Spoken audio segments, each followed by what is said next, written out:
I'm just a guy who's on a journey to transform his face to have one of the best looking faces in the whole world. And I believe that is best achieved through hard mewing. It is the best method to actually achieve that. And if you think hard mewing or mewing is cope, then just look at my profile picture compared to my face now. You would see there's a difference in structure and overall facial aesthetics.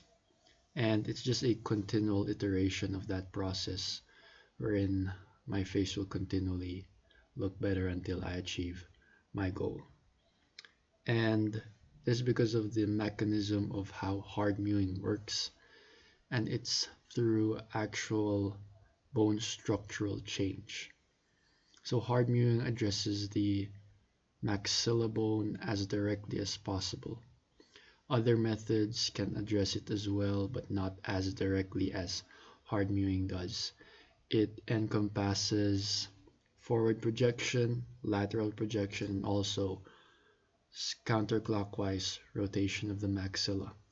And once a maxilla is fully developed, that is when face will start looking better. And when it is even more developed and structured well, to an extent where it's like world class, that's when the face also will be world class. And that is what I'm trying to achieve. And this just goes to how the bones actually grow and change. Not really grow, but how the bones change in people past puberty or just past the age of 15, where the sutures are essentially 85 to 90% closed, the sutures in the skull, by the age of 15. And it's through this mechanism of bone remodeling where the bone just reshapes and restructures itself to adjust to the forces placed upon it, which is also Wolff's Law.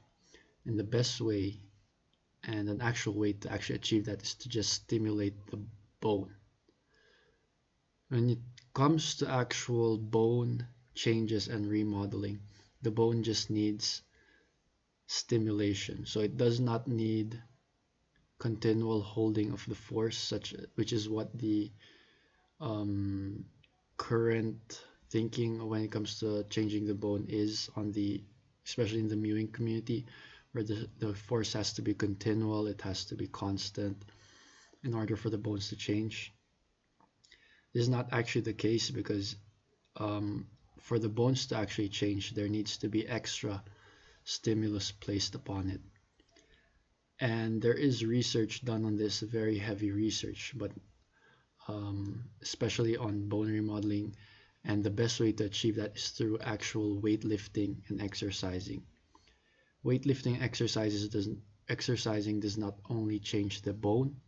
I mean, it does not only change the muscle, but it also changes the bone. It makes it denser, it makes it thicker, it makes it adapt to a better shape to load the forces. And weightlifting is not a continual holding of force.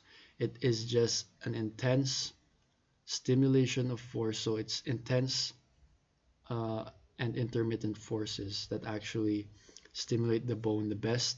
You don't need to hold the force for a long time, such as weightlifting, where they just pump weights, heavy weights, a few days a week for a few hours, and that's enough to trigger bone remodeling. They did not trigger bone remodeling by holding a dumbbell, a 5 lbs dumbbell, for 24 hours. That's not how it works. And that is the same mechanism when it comes to hard mewing. You just need to stimulate the bone. And the way you could actually do that is to just press as hard as possible with your tongue. Properly, of course. You don't want to do it the wrong way. So just press as hard as you can.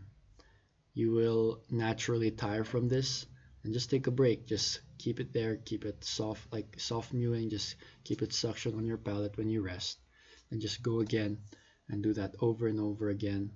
And that will add up, that stimulating forces will add up to your bone actually changing. And that's what I'm doing right now.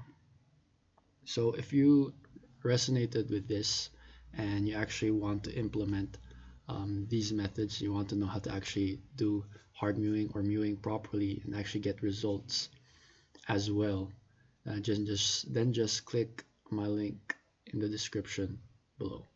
So that's the video. Goodbye.